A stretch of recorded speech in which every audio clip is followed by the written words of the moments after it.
Hoje pretendo discutir o que é a manipulação, tentar explicar como funciona a manipulação, porque esse é um fenômeno que as pessoas muitas vezes não entendem exatamente como é.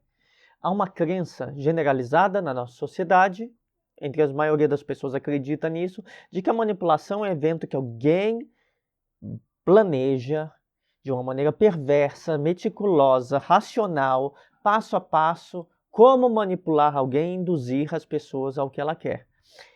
Esse pode ser o caso quando falamos de novelas ou de filmes onde alguém é super meticuloso e que tem um método para chegar aos seus fins. Esse é o caso normalmente quando falamos da psicopatia, mas não é assim que a manipulação funciona na maior parte dos contextos cotidianos. Quando falamos de contextos cotidianos, há pouca racionalidade envolvida na manipulação. As pessoas não exatamente planejam. E uma evidência disso, uma forma de perceber isso, é que a manipulação, a pessoa se vale das emoções dela para induzir as emoções no outro. Então tem algo de emocional nessa manipulação. Isso significa que a manipulação é muito mais presente no cotidiano do que imaginamos, mas ao mesmo tempo muito menos planejada ou perversa do que imaginamos. Muitas vezes ela se origina de uma pessoa que aprendeu a ser manipulatória, mas não se reconhece como tal. E esse é frequentemente o caso, né? Então nós temos essa dificuldade de entender. O vídeo de hoje é para entender como funciona a manipulação em geral. Primeiro ponto, manipulação espontânea. Como assim? Ela é automática. Ela é uma forma que aquela pessoa que manipula encontrou de, por meio das suas emoções, induzir reações emocionais no outro, seja positivas, por exemplo, se você quer conseguir coisas, você demonstra felicidade ou tenta provocar uma alegria no outro para fazer o outro te obedecer, né? Muitas pessoas com um caráter mais sedutor atuam assim, puxam o saco, fazem elogios para a pessoa conseguir as coisas, Vendedores fazem isso. Influenciadores, quando querem vender produtos, fazem isso, né? Aí nós falamos mais de um método. Aí nós temos algo muito racionalista, que é um método de exploração do outro, né? Muito mais próximo da psicopatia, né? Mas as pessoas que são naturalmente carismáticas muitas vezes têm esse caráter também manipulatório, demonstra uma emoção positiva para conseguir emoções positivas do outro, para conseguir coisas do outro. Então, tem algo de emoções positivas também, mas há manipulação pela indução de emoções negativas. Não significa que a pessoa induzindo emoções positivas não quer algo de você e que pode te prejudicar, né? Mas significa que ela pode usar as emoções positivas também, mas pode usar as negativas. E esse é bastante frequente, a indução de emoções negativas para fazer o outro se sentir culpado, envergonhado, inferior e atingir seus objetivos. Por exemplo, se você faz uma pessoa se sentir mal pelo que fez, demonstrando uma tristeza, não falsa, mas um choro, uma tristeza, uma insatisfação ou raiva, você pode induzir na outra pessoa culpa, vergonha. Então, a manipulação muitas vezes é espontânea porque a pessoa manipuladora age emocionalmente para conseguir resultados emocionais. Provocar alegria ou provocar, em oposição, culpa, vergonha, medo, para atingir os seus objetivos. O ponto disso isso ocorre espontaneamente porque a pessoa aprendeu isso. Onde ela aprendeu? Em contextos familiares, muitas vezes. Pessoas que cresceram em contextos familiares onde seus pais as forçavam a estar alegres ou usavam a culpa para conseguir o que queriam. Por exemplo, culpar a criança é culpa sua, é responsabilidade sua. Uma criança às vezes não tem tanta responsabilidade assim porque ela é uma criança, ainda não aprendeu a se portar. Então, excesso de culpabilização, fazer seu filho, uma família que faz seus filhos se sentirem o tempo todo envergonhados, estão, na verdade, envergonhados para não fazer alguma coisa ou para obedecer, que se você... Pense nisso. Se você induz seu filho a sentir culpa para ele lhe obedecer, o tempo todo você usa essa dinâmica, não só quando a criança erra, quando a criança comete, digamos, um equívoco social, brigou com um colega, por exemplo, né? Você pode aí você dizer, olha, não é certo e a pessoa, é importante que a pessoa se sinta culpada, mas se você generaliza essa conduta, uma família que generaliza essa conduta, fazendo a criança se sentir culpada ou envergonhada por quase tudo que ela faz para induzir um controle absoluto, muito alto sobre a criança, faz com que a criança não só seja controlada, mas que ela aprenda que ela pode fazer isso com o outro, induzindo emoções no outro. Fazer o outro se sentir culpado, envergonhado ou com medo. Então, contextos familiares ajudam de um modo que a criança, se for generalizado no contexto familiar, vai ser automatizado num contexto adulto. Tá? E ela vai aprender a manipular porque ela foi ensinada assim. Seus pais mexiam com suas emoções para conseguir o que queriam. Então, essa criança vai mexer com suas emoções para conseguir o que querem. E muitas vezes seus pais mostravam o quê para conseguir isso? Fúria, reprovação. Né? Então essa pessoa vai mostrar fúria, reprovação ou até tristeza. Né? A chamada chantagem emocional é aprendida na infância. Muitas crianças aprendem com seus pais ou com suas mães. Né? Então a origem é nesses contextos familiares. A pessoa aprende a manipular. Então na vida adulta ela começa a manipular sem tanto planejamento, porque é uma maneira que ela aprendeu, ela nem vai identificar como manipulação. Ela vai identificar como manipulação aquilo que eu disse no início do vídeo, a manipulação psicopática, aquela pessoa que tem tudo planejado, metódico, racionalista para chegar e extrair algo do outro. Psicopática ou mercadológica, né? Tratar o outro como um bem de consumo que você tem que extrair, né? Sobre essa ótica racionalista. Então a pessoa manipula emocionalmente o outro, induzindo emoções, mas ela acha que não está fazendo isso porque ela tem a visão de que isso é feito com muita racionalidade e ela não está agindo com essa muita racionalidade. Ela só agiu assim porque funciona, ela aprendeu com a família dela que funciona, né? E porque geralmente funciona mesmo. Se você induz emoções nas pessoas, as pessoas são mais propensas a agir de um modo ou de outro, né? E tem algo positivo que a sociedade reforça. Quando alguém tenta manipular e consegue, por exemplo, se a pessoa se mostra triste e arranca de você algo, você dá algo para essa pessoa, ou se você puxa seu saco, se mostra feliz e consegue algo, ela sente que conseguiu e vai manter esse comportamento, né? Exemplos disso, por exemplo, ocorre muito de pessoas que usam o choro para conseguir o que querem, ou usam a lisonja. Por exemplo, coisas como love bombing, tem um vídeo aqui no canal de bombardeio amoroso, de conquistadores que se valem, digamos, de muitos elogios e de muita valorização e te colocam no pedestal no início de um relacionamento, uma conduta tipicamente narcisista também. Essa lisonja excessiva, a pessoa realmente está emocionada, mas o meu objetivo é induzir emoções, porque funciona, ela conquista fazendo você se sentir bem. É a mesma coisa quando a pessoa chora, sei lá, num vídeo em YouTube para provocar comoção. Não significa que ela está chorando falsamente, mas significa que aquele choro tem um papel funcional. E o papel é atingir o que eu quero, que é sucesso, fama, pessoas que vão acreditar em mim, né? Na política acontece isso. Muitas pessoas induzem medo pela raiva ou induzem para se fazer de frágeis, choram no contexto que tem que chorar.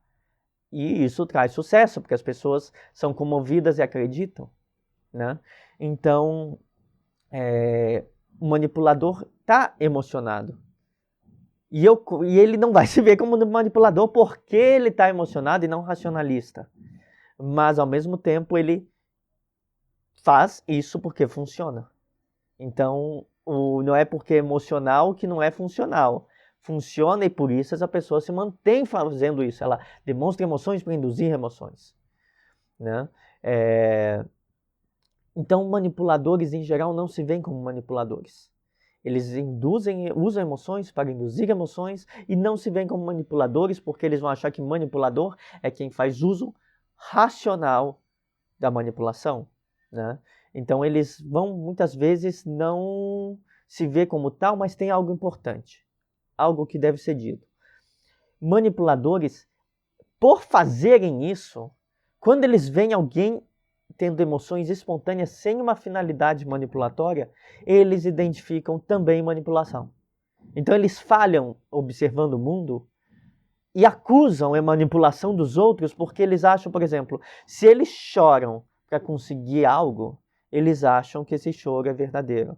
Mas se outra pessoa chora para conseguir, se outra pessoa chora de uma maneira espontânea, sem esse papel funcional de conseguir alguma coisa lá adiante, eles vão achar que a pessoa chora por isso. E aí você pega a manipulação pelo que eles acham disso, né? É muito possível que eles acham isso. Se você não tiver treino, você não consegue identificar muito bem, né, como ocorre isso. Mas manipuladores podem ter um viés cognitivo, de ter um julgo negativo de quem se vale de emoções, ou de achar que toda pessoa que está alegre com alguém é um puxa-saco, é um bajulador, ou de toda pessoa que está triste é um chantagista, né? Então quem usa emoções para manipular faz isso. Eu já vi isso na política, de pessoas que choram, mas quando viam adversários políticos chorando, entristecidos, disseram que era falsidade. Já vi em relações íntimas, de pessoas próximas, uma pessoa que usava a raiva, o choro para conseguir o que queria, para se fazer a raiva, para fazer o outro, botar o outro sob controle, chorava para fazer o outro se compadecer e perdoar. Mas quando essa pessoa ofendia, uma pessoa super abusiva nesse caso, ofendia essa outra pessoa chorava. E ela identificava como chantagem emocional.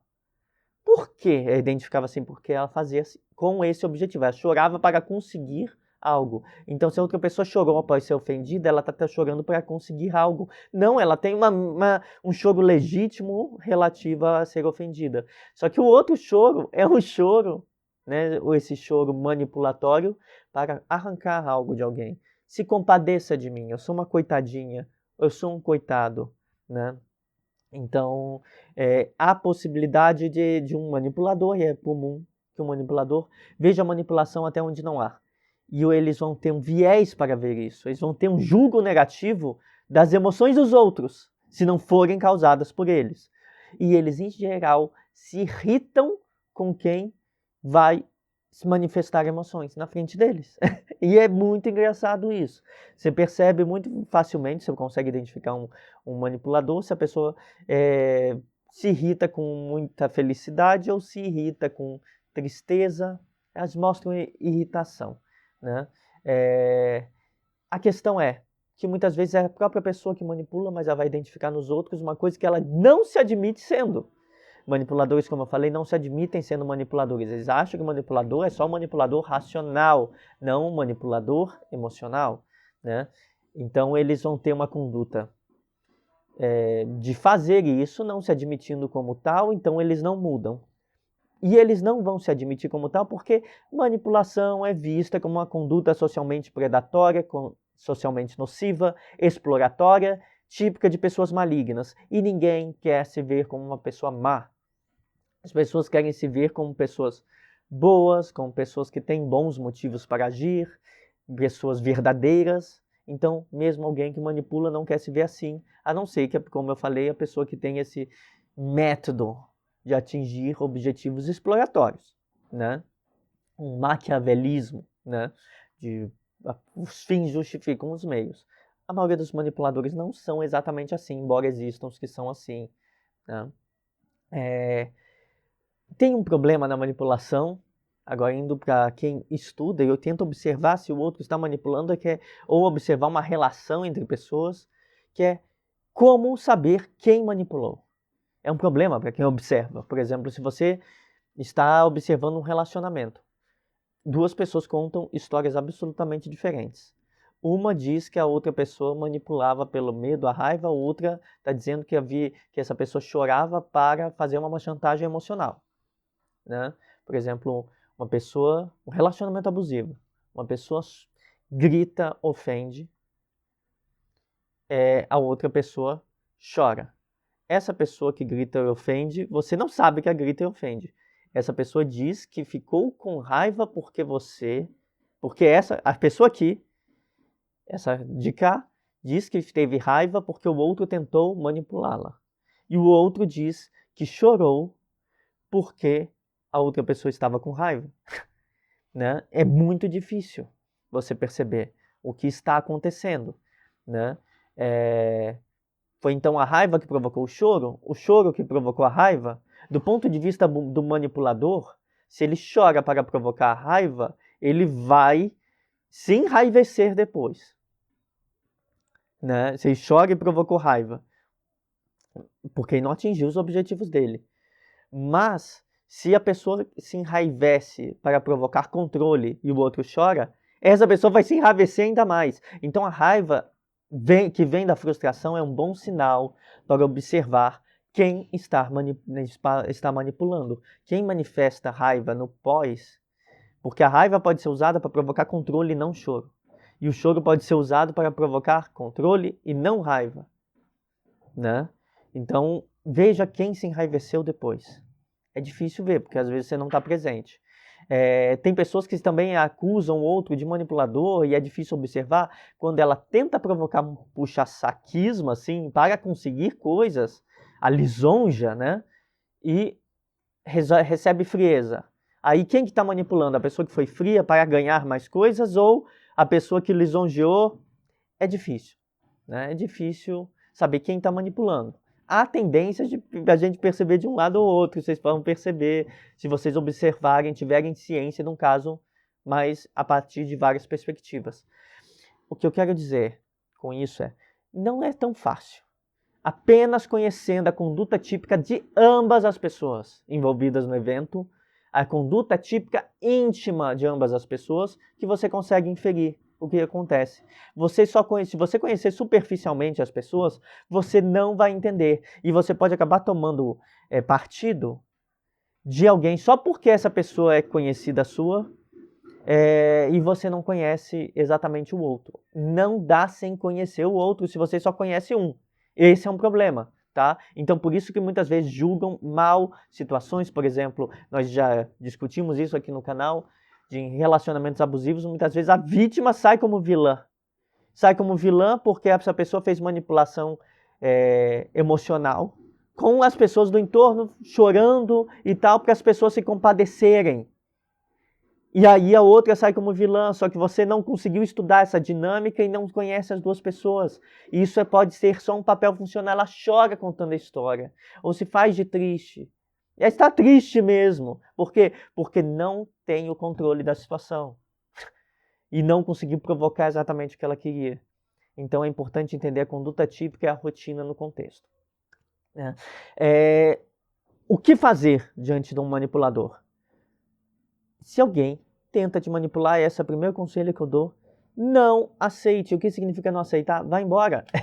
Se a pessoa está tentando te provocar emoções para te induzir emoções negativas ou te manipular com bajulação, ignore, se afaste. Se a pessoa tenta te fazer se sentir culpado, envergonhado, para arrancar algo de você ou te controlar, não faça, não reaja, apenas diga que não vai responder a isso e comunique que apenas vai conversar num contexto não emocional. Fala, olha, você está muito alterado, não quero conversar agora. Quando você quiser criar uma conversa racional, nós teremos. Né? Não aceite, normalmente se você fizer isso, a pessoa vai partir para outra forma de manipulação. Ela vai te acusar de alguma coisa e apelar para outras emoções, porque essa pessoa apela de um lado, apela de outro e vai mudando as emoções. Vai tentar fazer você se sentir mal. Não aceite acusações que façam você se sentir mal e diga, olha, não vou conversar se você partir para acusações. Rejeite a conversa. Comunique que vai ter uma conversa depois voltada para resolução de conflitos, negociação de condutas. Diga que você quer um ajustamento de condutas e a resolução das coisas.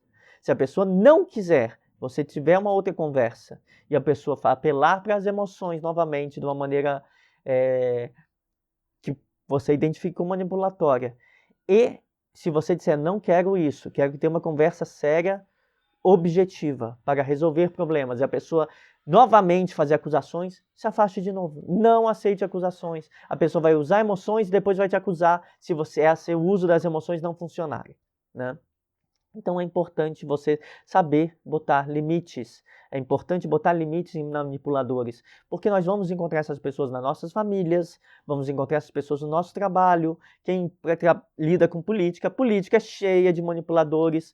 Para você não ser usado, você tem que dizer não e tem que aceitar apenas conversar num contexto não emocional, porque manipuladores criam emoções positivas ou negativas para usar outras pessoas e induzindo emoções nas outras pessoas. Então, não aceite ser usado. Se a pessoa insistir em acusar e provocar emoções positivas ou negativas, e principalmente negativas, porque às vezes ela pode tentar usar positiva, você não aceita, e aí ela se revolta. Então, ela usa a negativa, né? Então, não aceite acusações, né? E se afaste e só aceite conversar em contextos racionais, de busca de entendimento, de um caráter objetivo nesse entendimento, né? Um alerta final antes de terminar, né? Manipuladores vão insistir, né, nesse apelo às emoções, vão se vitimizar se você disser não e não aceitar as acusações, vão acusar e vitimizar, acusar e se vitimizar, acusar e se vitimizar.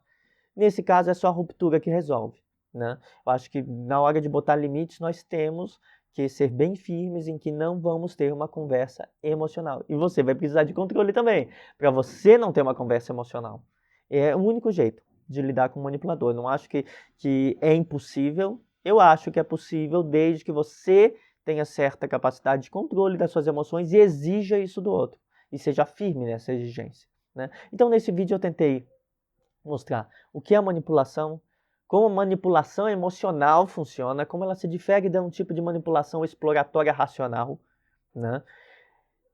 Tentei mostrar como os manipuladores enxergam as outras pessoas, como tentar ver quem é o manipulador numa história, que é bem difícil, e o que fazer nesse contexto, né? Como lidar com a manipulação. Espero que tenha ajudado vocês a poderem compreender esse tema, que é difícil.